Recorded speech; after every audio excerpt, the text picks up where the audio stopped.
Shavuot para todos, shalom, bendiciones a ustedes, sus familias, quienes se conectan semanalmente para que podamos compartir una enseñanza acerca de la Escritura. En esta ocasión lo hacemos a través del libro de Apocalipsis o de la revelación del Mesías. Estamos en el capítulo 2 haciendo un repaso, también sacando enseñanzas acerca de cada una de las congregaciones y hoy le toca el turno a la congregación de Pérgamo, así que bienvenidos a todos. Hoy es 18 del mes décimo en nuestro calendario hebreo, 19 ya hoy, y también coincide con la fecha del calendario secular, 19 de enero del 2025, arrancando el año secular, el año laboral, y en el mes décimo en nuestro calendario hebreo es una fecha importante. Oramos por nuestros hermanos en Israel para que la liberación de los secuestrados se pueda dar de acuerdo a su voluntad y estas personas que llevan más de 400 días en cautiverio puedan regresar. Oramos por eso, también por nuestro país, eh, por la ola de violencia que hay en norte de Santander, para que también pueda haber paz en ese sector, por nuestro hermano país de Venezuela y la situación delicada que se vive actualmente, por el futuro también de Estados Unidos y la posesión de Donald Trump, para que el Eterno siga dirigiendo los destinos del mundo. Sabemos el planeta en que vivimos hoy en día, un planeta difícil, caótico, lleno de dificultades políticas, económicas y sociales. A eso se suman los problemas propios ambientales en que vivimos, pero confiamos, ponemos nuestra ancla en el Señor, que Él nos guía, que Él dirige nuestras vidas, nuestras familias, nuestros destinos. Ponemos nuestra confianza en el Eterno y damos gracias porque nos permite arrancar esta nueva semana. eh, y así como lo decimos al terminar el Shabbat, que el Eterno nos dé bendición, holgura y éxito en todo lo que emprendamos en esta nueva semana. A quienes también nos ven posteriormente este video, les bendecimos a ustedes y sus familias. Queremos también que se puedan unir a este grupo de WhatsApp y que sigan también beneficiándose ustedes y sus familias de estos temas. Es con mucha humildad que lo hacemos y pedimos que sea el Espíritu, el Rúa, que nos ilumine. Vamos a orar para comenzar en esta mañana. Abba, gracias, Padre, gracias porque nos das la oportunidad de abrir tu palabra. Bendito eres, Señor. Que estas palabras, Señor, sean bendición, que lleguen a lo más profundo de nuestro ser, como la espada aguda de dos filos que discierne los pensamientos, Señor. Pedimos, Señor, que cambies nuestra manera de pensar, que haya teshuvá en nuestro corazón, circuncida, Padre, nuestro corazón. Ponemos nuestras vidas en tus manos, la situación de nuestro planeta, también nuestras peticiones, y que tu palabra, Señor, sea propicia en nuestro corazón, Señor, que nos bautices con tu palabra en esta mañana. Lo pedimos por los méritos de nuestro Mesías Yeshua. Amén. Bien, vamos a iniciar. Bienvenidos a los que se están conectando. Hoy estamos con la congregación o estudiando el libro de Apocalipsis, específicamente a la congregación de Pérgamo, que tiene un mensaje bien interesante para nosotros hoy. Aquí el Eterno se presenta. Vamos a Apocalipsis. Quiero que me acompañen en sus Biblias o en sus celulares. Apocalipsis capítulo 2 desde el versículo 12. Dice, escribe al ángel, ya sabemos que es al pastor o al líder de la congregación en Pérgamo, y se presenta como el que tiene la espada aguda de dos filos. Bien interesante. Una espada utilizada en la guerra en aquel momento, que tenía filos en ambos lados, lo cual era una espada bastante cortante, un arma muy poderosa y más en manos de algún guerrero adiestrado. Era un arma que, por supuesto, producía bastante dolor y era muy eficaz en las batallas. Por eso, aquí se presenta Yeshua como el que tiene la espada aguda de dos filos. Encontramos dos textos en la escritura que nos hablan también de esa espada. El primero es Hebreos 4:12, aquí lo tienen en pantalla.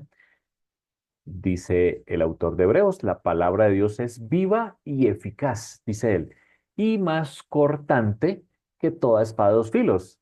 No había nada más cortante que una espada que tuviera doble filo, así que compara la palabra de Dios. Y cuando se escribe Hebreos, pues la palabra de Dios es el Tanakh, lo que hoy conocemos como el Antiguo Testamento, donde está la Torá. Así que es esa palabra, esa Torá del Eterno, la Torá y los profetas, a la que se refiere aquí Hebreos cuando dice que es como una espada que es muy cortante, una espada de dos filos, y que de la misma manera penetra, así como en las batallas esas espadas penetraban para generar dolor y muerte.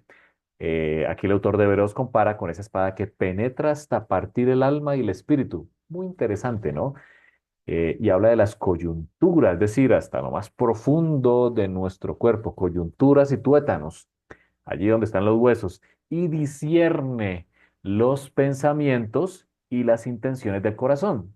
Es decir, que si vamos a la escritura todos los días, ella es como una espada que penetra, que va hasta lo más profundo, que es el objetivo de la palabra, para discernir pensamientos, para cambiar mentalidad, para identificar cuáles son las intenciones de nuestro corazón y que vayamos por el camino correcto. Eso es lo que quiere la escritura aquí en Hebreos, que podamos discernir los pensamientos y las intenciones. Así que aquí se presenta a Yeshua como el que tiene la espada aguda de dos filos, es decir, el que tiene la palabra en su boca.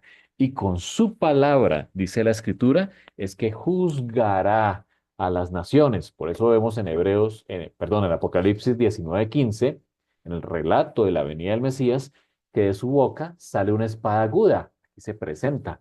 Quiere decir que eh, lo que vio Juan en la visión es una espada aguda, pero podemos decir que es de su boca sale la palabra, la misma Torá, con la misma Torá vendrá a juzgar a este planeta, dice ella, para herir con ella a las naciones y él las regirá con vara de hierro, o sea, un reinado firme, y pisa el lagar del vino del furor y de la ira del Dios Todopoderoso, ya lo hemos hablado en otro momento. Así que Yeshua se presenta aquí al pastor, al líder de la congregación de Pérgamo, como el que tiene la espada. Pérgamo, una ciudad bastante importante, ya la vamos a ver, necesita con urgencia aferrarse a la Torá, porque al parecer se están mezclando con el paganismo. Por eso Yeshua se presenta como el que tiene la Torá en su boca, con la misma que vendrá a juzgar a la tierra. Hablemos de Pérgamo. Pérgamo, una ciudad ubicada también cerca a la costa, en lo que hoy es Turquía, era era la capital antigua antes de lo que fuese Éfeso, eh, de muchas actividades, tanto jurídicas como también religiosas. El paganismo crecía de manera abrupta en esta ciudad que albergaba, como vemos aquí en la imagen, una cantidad de cultura, por supuesto, heredada de los griegos, pagana, un centro comercial muy importante para aquel momento, una ciudad que crecía, pero que también entre esa ciudad tan pagana crecía una congregación a la cual se le fue dado esta carta. Entre otras cosas, aquí vemos que esta ciudad tenía la Acrópolis o la ciudad en lo alto, Acrópolis significa eso, ciudad en lo alto, y aquí habían edificios públicos, los edificios públicos más importantes, y también habían santuarios a dioses. Por ejemplo, aquí tenemos el templo a Dioniso, como vemos allí, el, dedicado al dios griego Dioniso, que era rey de la fertilidad y del vino. Había templos para diferentes dioses. Estaba el teatro con capacidad de 10.000 personas, 69 gradas, y la parte de abajo da una terraza hacia la parte posterior de la ciudad. Uno muy importante en aquel momento, quizás la razón principal por la cual se dice que en Pérgamo estaba el trono de Satanás, así lo describe Apocalipsis 2, era quizás este altar, el altar de Zeus. Era un altar impresionante. Este altar, si usted ha viajado a Berlín, en el Museo de Berlín está hoy este altar que fue trasladado desde Turquía hasta Berlín, dedicado al dios Zeus. Fue construido hacia el año 180 antes de nuestra era y tenía una enorme escalinata, como ven aquí, una forma de U, y en el centro estaba el altar, donde las personas subían las gradas para ofrecer sacrificios a Zeus. Aquí, en este altar, estaba perfectamente la representación del paganismo en todo su esplendor en aquella época. Contrastaba con el templo en Jerusalén, que para ese momento estaba en pie, el templo herodiano, donde estaba también el altar de los sacrificios, donde a través de él ascendían los sacerdotes en el continuamente, para ofrecer sacrificios, y donde Israel iba a entregar sus ofrendas. Así que a través de la ofrenda, de los korbanot, de ese acercamiento, podían dar gracias al Eterno. Contrastaba con esta ciudad de Pérgamo, donde en este altar dedicado al dios Zeus, que es el dios máximo en la mitología griega, se ofrecían también las ofrendas. Quizás una de las razones principales, como lo vamos a ver, de que en esta ciudad estaba el trono de Satanás, es porque aquí estaba el altar de Zeus.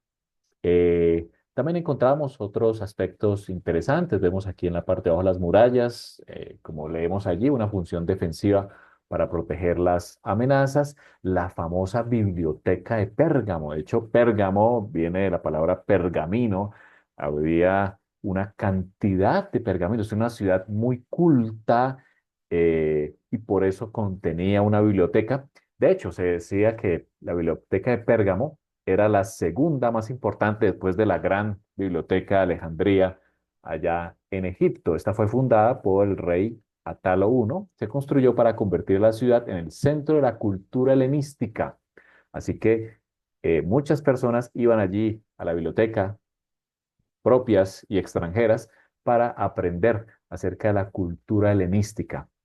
Llegó a contener más de 200.000 volúmenes, así que era una ciudad que eh, era muy rica en literatura, precisamente por la biblioteca que estaba allí. También estaba en la parte más alta, fíjense, en la parte más alta de la ciudad, más o menos unos 1.000 metros sobre el nivel del mar, estaba el santuario de Trajano Augusto, coronaba lo alto de la Acrópolis. Aquí en esta parte alta de la ciudad estaba el santuario de Trajano.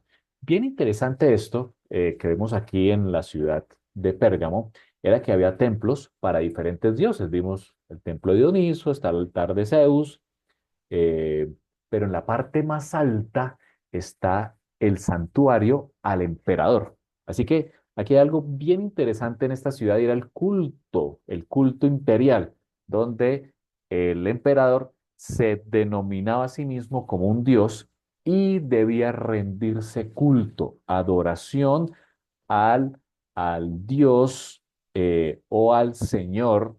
En hebreo sabemos que es Adonai. Él se consideraba el Señor de la tierra, un título que la escritura muestra que es para nuestro Mesías Yeshua.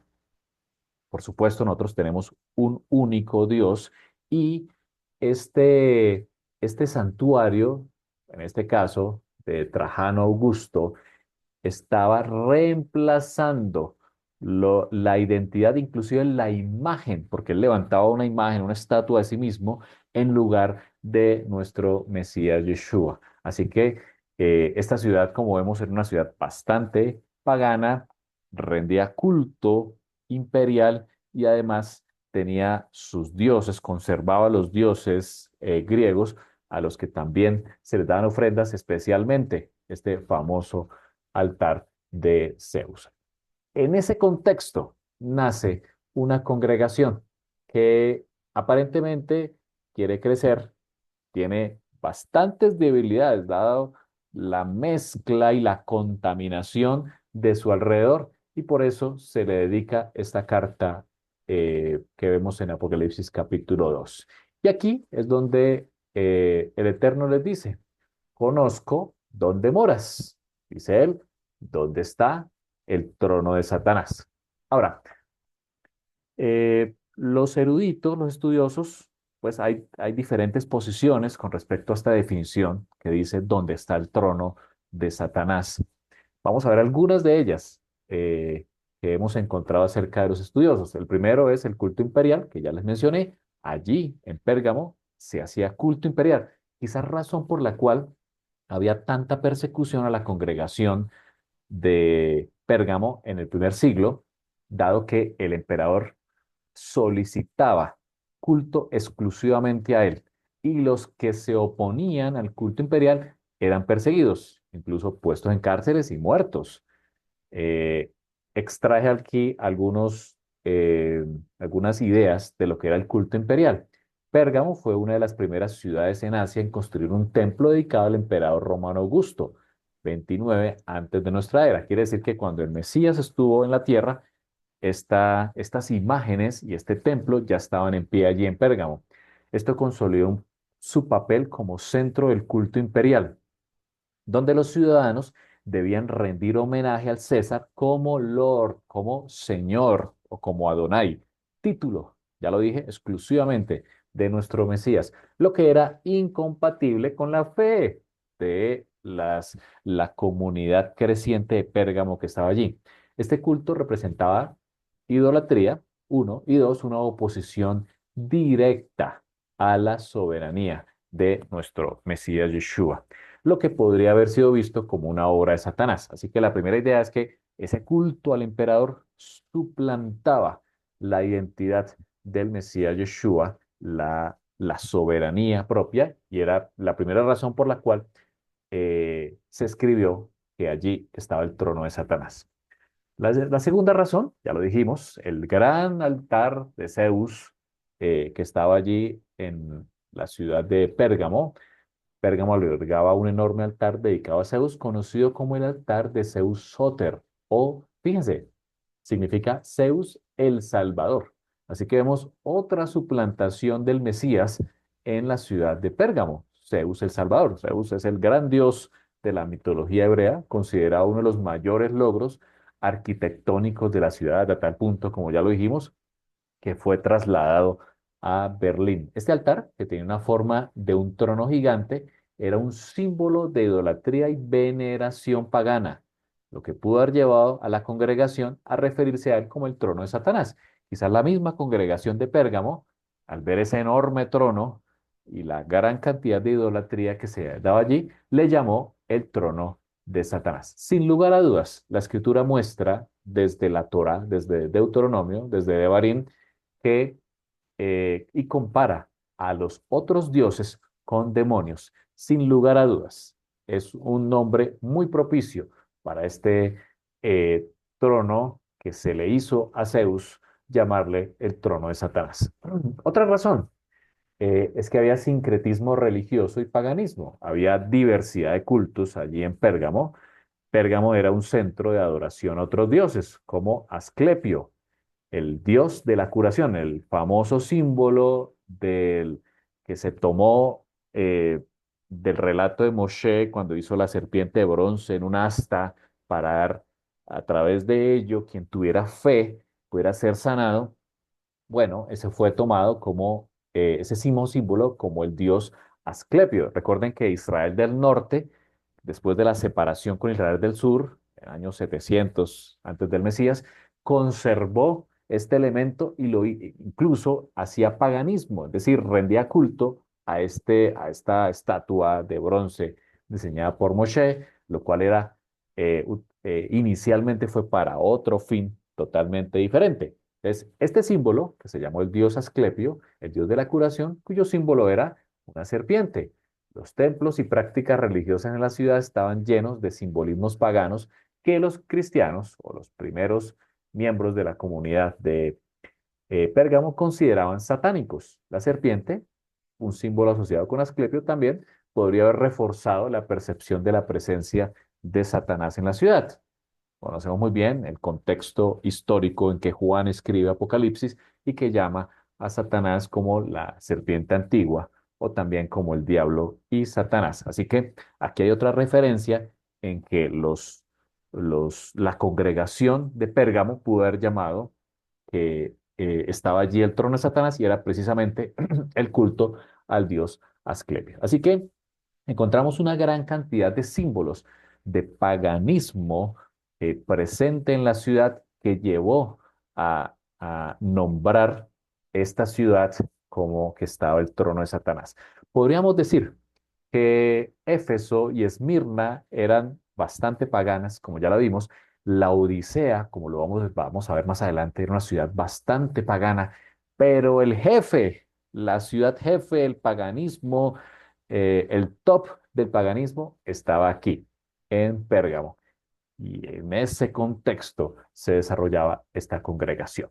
Además de que esta congregación hizo una gran persecución, Pérgamo, perdón, hizo una gran persecución a la congregación.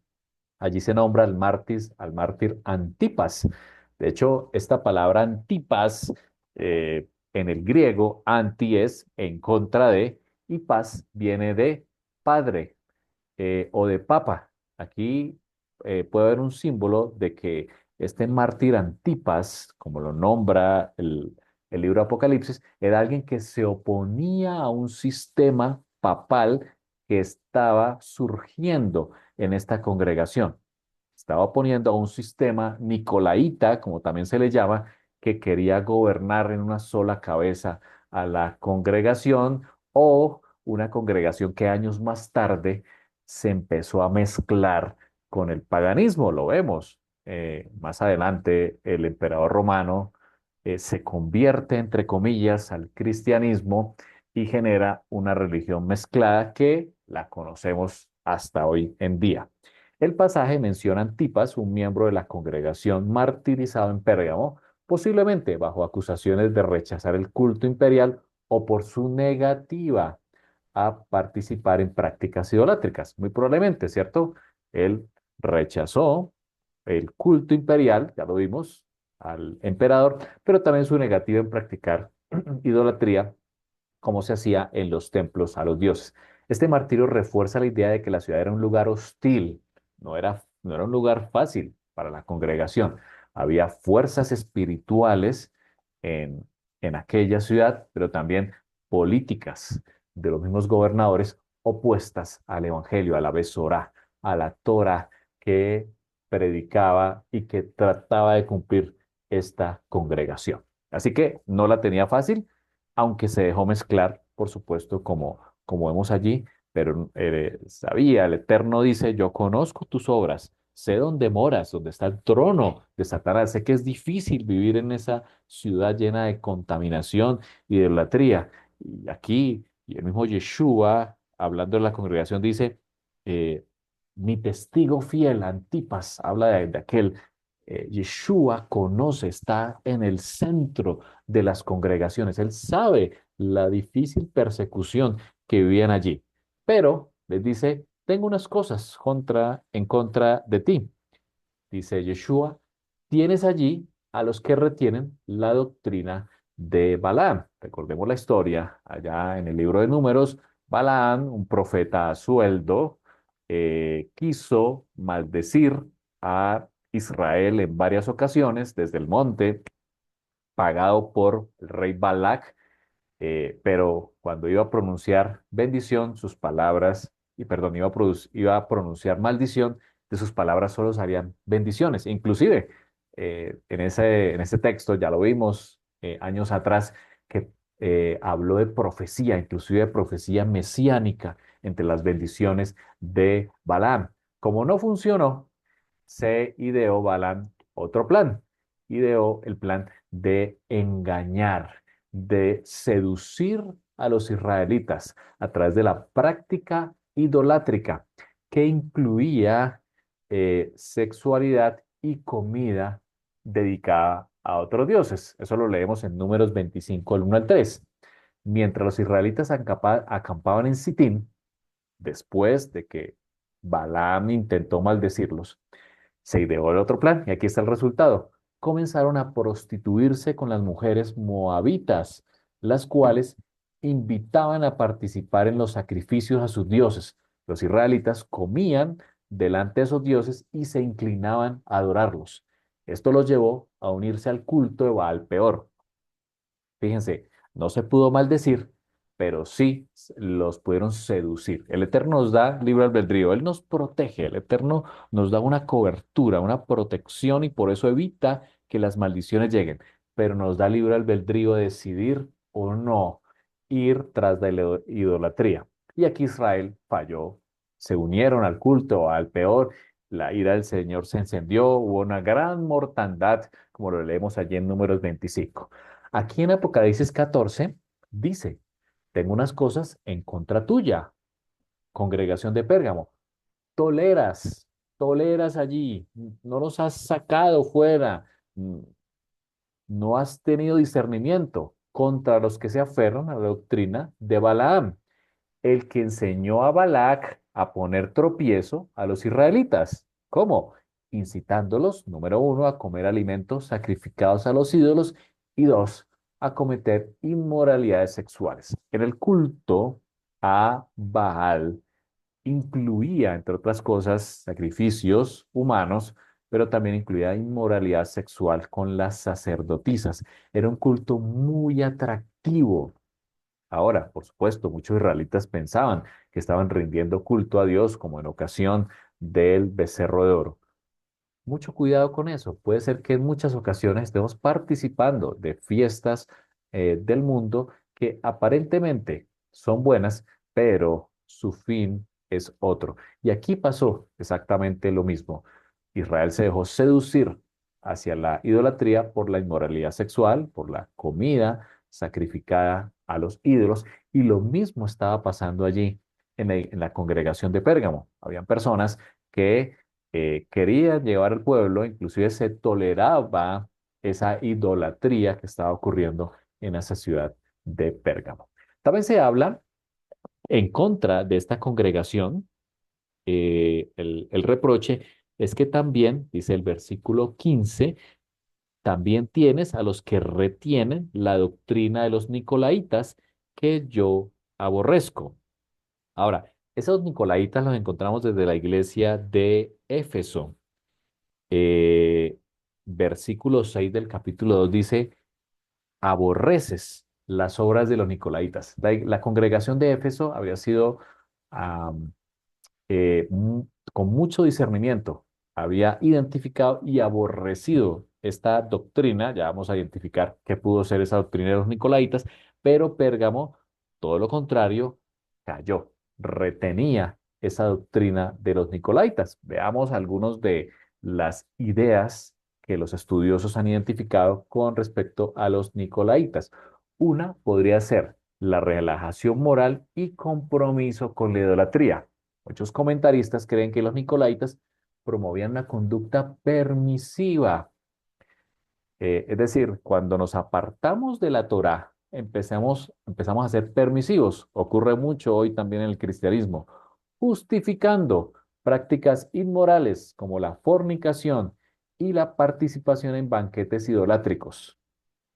Como congregaciones, cuando nos apartamos de la Torá, podemos también caer en esta doctrina de Nicolaitas. Esto se basaría en compromisos con las prácticas culturales grecorromanas, la influencia, la gran influencia y la presión social que tenían a su alrededor, lo que contradecía los estándares de santidad exigidos a la congregación, específicamente escritos en la Torá.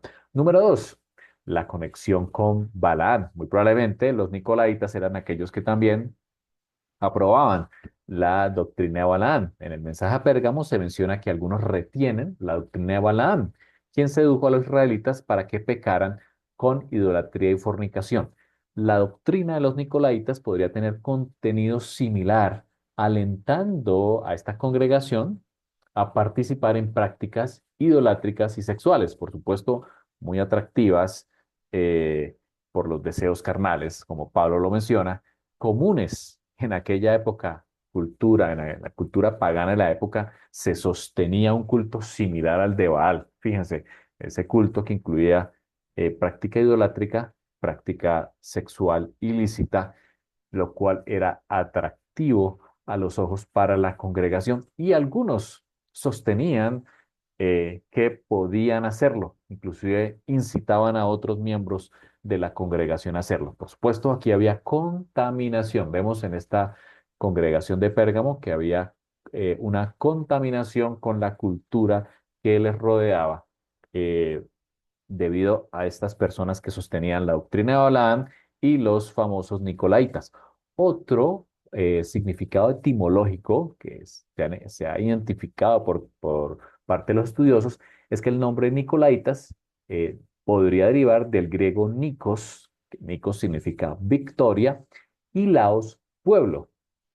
Podríamos significar que esto puede decir conquistadores del pueblo o dominadores del pueblo. Algunos sugieren que esta doctrina implicaba abuso de poder espiritual, donde los líderes, como en la pirámide, como la que vemos allí, imponían prácticas inclusive en contra de la Torá, corruptas o permisivas sobre la comunidad, y los demás debían obedecer una famosa pirámide que hoy en día en muchas congregaciones continúa, donde el líder, llámese un papa o un pastor, está a la cabeza y debajo de él todos deben obedecer lo que se dice desde arriba, deben seguir eh, las instrucciones que vienen desde la cabeza. Hay que tener cuidado con estos sistemas piramidales porque puede haber, como sucedió allí, abuso de poder, inclusive abuso de poder espiritual,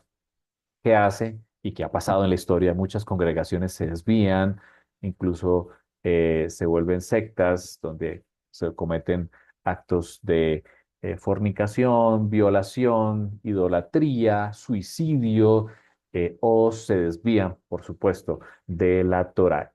El error de confiar exclusivamente en una cabeza como un pastor o un papa o un sacerdote, un líder, el problema es que ese pastor, como todos somos humanos, podemos desviarnos del camino.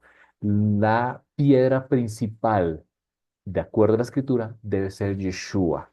Es la piedra principal del ángulo, dice él mismo, y que él sostiene todo el edificio. Así que puede ser que también había abuso de poder espiritual por causa de esta práctica llamada Nicolaitas. Así que el Eterno le dice a la congregación a través de Yeshua, le dice, arrepiéntete. En el griego, arrepiéntete es cambia de forma de pensar. Interesante. En el hebreo es mucho más profundo. Teshuvah significa cambiar de rumbo, girar 180 grados centígrados, como el hijo pródigo, cuando vuelve en sí, cambia de parecer, cambia de mentalidad y dice, he pecado y iré a mi padre. Es decir, cambia de rumbo. Aquí el Eterno, conocedor de que esta congregación, que no la tiene fácil, pero se ha contaminado, le dice, arrepiéntete. Yeshua dice, arrepiéntete, pues si no, vendré a ti pronto y pelearé contra ellos con la espada de mi boca. Nuevamente habla de la espada aguda, que es su palabra, que es la Torah, que sale de su boca. Ya leímos los versículos que nos hablan acerca de eso. La palabra griega arrepiéntete es metanoeo. Aquí la hemos traído una imagen del Strong, es el Strong 3340.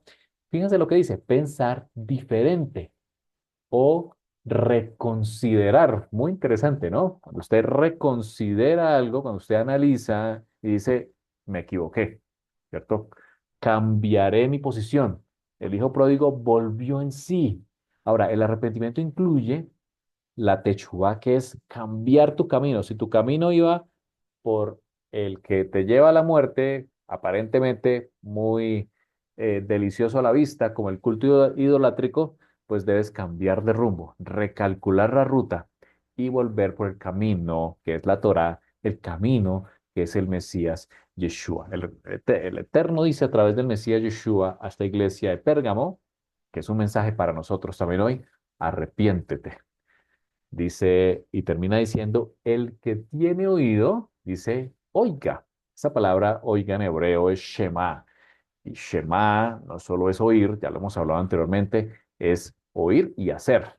El pensamiento hebreo no es solo de hablar y discutir, es de hacer. Aquí el Eterno le dice a la congregación, nos llega hoy en día diciendo, el que tiene oído, Shema, lo que el Rúa, lo que el Espíritu dice a las congregaciones. Y dice, aquí viene una recompensa muy interesante.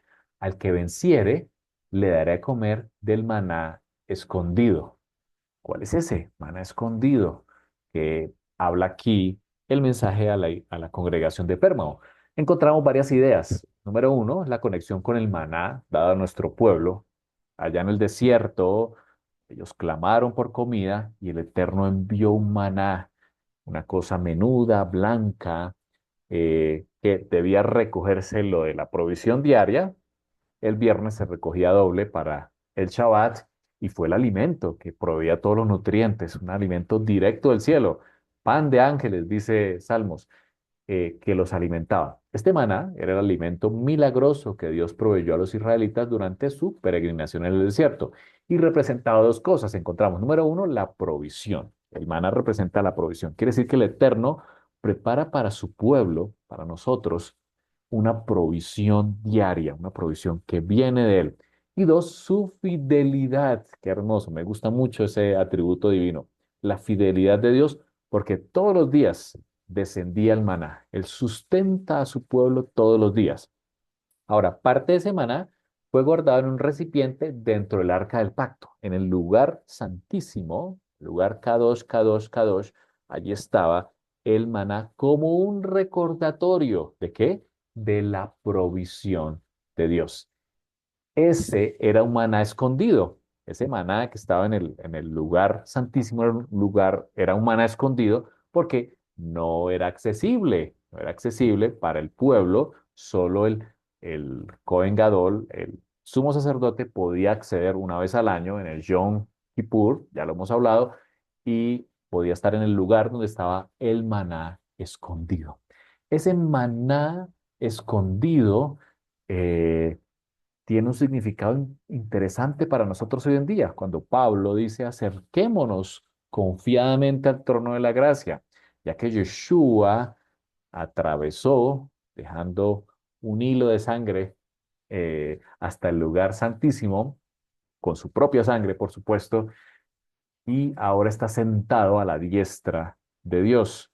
Por eso dice el autor de Hebreos, acerquémonos confiadamente al trono de la gracia. Eso que estaba escondido ahora es nuestro. Podemos acceder a él. Ya lo vamos a ver más adelante. Hay una aplicación espiritual, es que ese alimento, ese maná escondido, en este pasaje representa también no solo la provisión divina material, sino la provisión divina espiritual, la provisión celestial que el Eterno otorga a quienes permanecen fieles en medio de la prueba. Pérgamo era una congregación, allí estaba la congregación, que a pesar de la prueba, el Eterno les dice, permanezcan fieles y les daré mi provisión, no solamente la material, sino también la espiritual.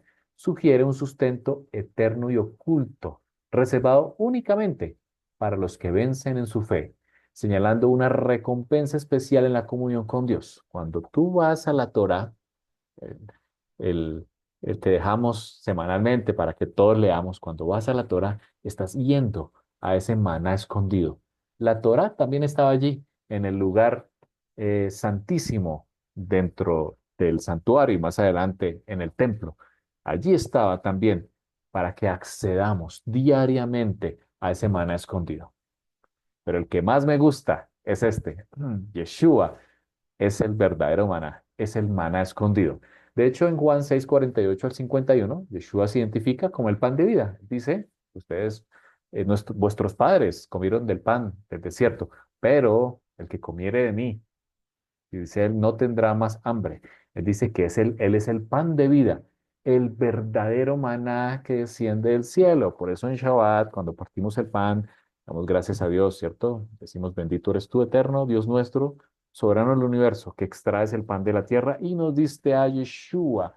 ¿Quién es el maná? ¿Quién es el pan? El verdadero que descendió del cielo. Él dijo, yo soy el pan vivo que descendió del cielo. Si alguno come de este pan, vivirá para siempre. Qué hermosa promesa. El maná escondido puede simbolizar la plena comunión con nuestro Mesías, el alimento espiritual que satisface eternamente. Y les traje este texto de Colosenses 1. Pablo, entendiendo muy bien ese maná escondido que no se tenía acceso anteriormente, él dice, anunciando el misterio. Esa era su predicación, la besorá del Evangelio, que se ha manifestado oculto por siglos y generaciones. Ahí está, ese maná oculto, pero ahora se ha manifestado a sus santos. Un maná oculto que ahora se ha manifestado. A estos Dios se propuso dar a conocer cuál es la gloriosa riqueza de este misterio entre las naciones, que es el Mesías, dice él. Es el Mesías, el misterio oculto. La gloriosa riqueza es el Mesías. Dice, el Mesías en ustedes, la esperanza de gloria. A este Mesías, dice Pablo, proclamamos. Es decir, el mensaje, la besorá, era el Mesías, la riqueza, el maná escondido.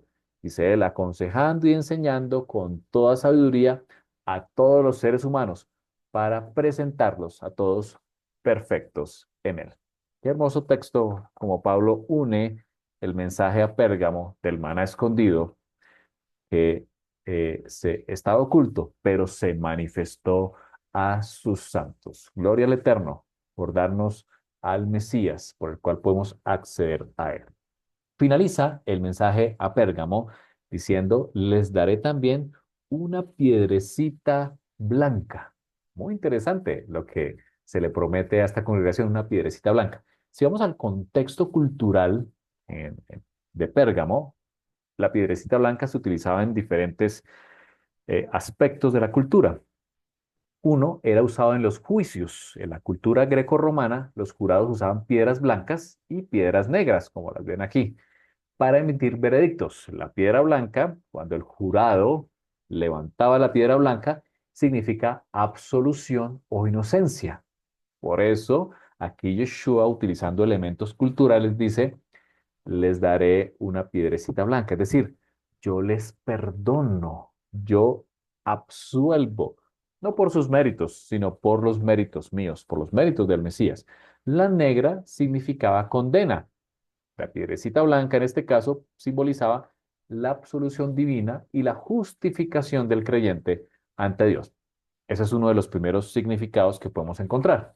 Pero también la piedrecita se utilizaba para invitación a banquetes. Piedras blancas se usaban como fichas de admisión. Era como la tarjeta de invitación cuando usted va a una fiesta. Bueno, en algunas ocasiones se utilizaba una piedrecita blanca como la ficha de admisión para un evento especial, un banquete, inclusive un espectáculo. Esto podría indicar que los vencedores reciben, aquí a la congregación de Pérgamo, que nos incluye a nosotros, reciben una invitación especial a la fiesta celestial. Aquí el Eterno, a través de Yeshua, está invitando a un banquete a la congregación, a los vencedores. Recordemos que el que vence es el que permanece fiel, el perseverante. Y no hay otra cosa, no hay otro banquete más especial que el que aparece en Apocalipsis 19, las bodas del Cordero. Aquí también Yeshua le dice a la iglesia de Pérgamo, les hago una invitación. Si permanecen fieles a pesar de lo que están viviendo, les invitaré, podrán estar en las bodas del Cordero. Y termina diciendo, en esa piedrecita escrito un nombre nuevo, muy interesante, el cual ninguno conoce, sino aquel que lo recibe. Un nombre personalizado.